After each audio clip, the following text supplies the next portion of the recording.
وأنا اخترتك فاستمع لما يوحى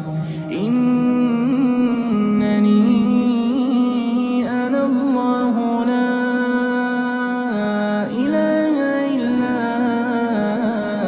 أنا فاعبدني وأقم الصلاة لذكري